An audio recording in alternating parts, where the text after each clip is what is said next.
તો કોંગ્રેસના ભાવનગર લોકસભા બેઠકના ઉમેદવાર તરીકે મનહર પટેલનું નામ જાહેર થયું છે, જેથી પાટીદાર સમાજમાં ભારે ઉત્સાહ ફેલાયો છે। મનહર પટેલનું નામ જાહેર થતાં જ તેમના સમર્થકોએ ઉજવણી શરૂ કરી હતી।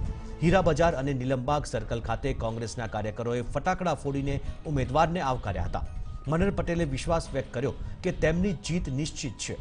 મનહર પટેલે જણાવ્યું કે શહેરના અનેક પ્રશ્નોને લઈને તેઓ લડત લડશે અને લોકો સમક્ષ ભાજપની નિષ્ફળતા વર્ણવશે।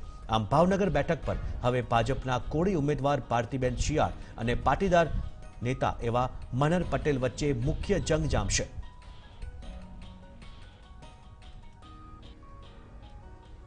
ભાવનગરની જનતાના પ્રશ્નોની વાચા અત્યાર સુધીના છેલ્લા 22-23 વર્ષથી અને 1991 થી અહીંયા ભારતીય જનતા પાર્ટીના પ્રતિનિધિ પાર્લામેન્ટમાં જાય છે।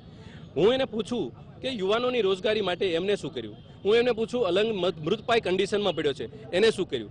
એરલાઇન્સની અંદર મને યાદ છે 40 વર્ષ પહેલા એર ઇન્ડિયા અહીંયા આવતી હતી અને છેલ્લા 30 વર્ષની અંદર આજે પેસેન્જર છે છતાંય વહીવટી તંત્રની કુરખામીને કારણે આજે એરલાઇન્સ પણ પરાણે ચાલે છે।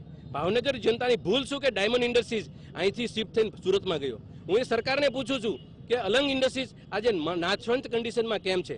અમદાવાદથી નીકળતો એક પણ રસ્તો 4 ટ્રેક નથી, એવો નથી, માત્ર ભાવનગરનો રસ્તો છે, 2 રસ્તામાં ચાલે છે।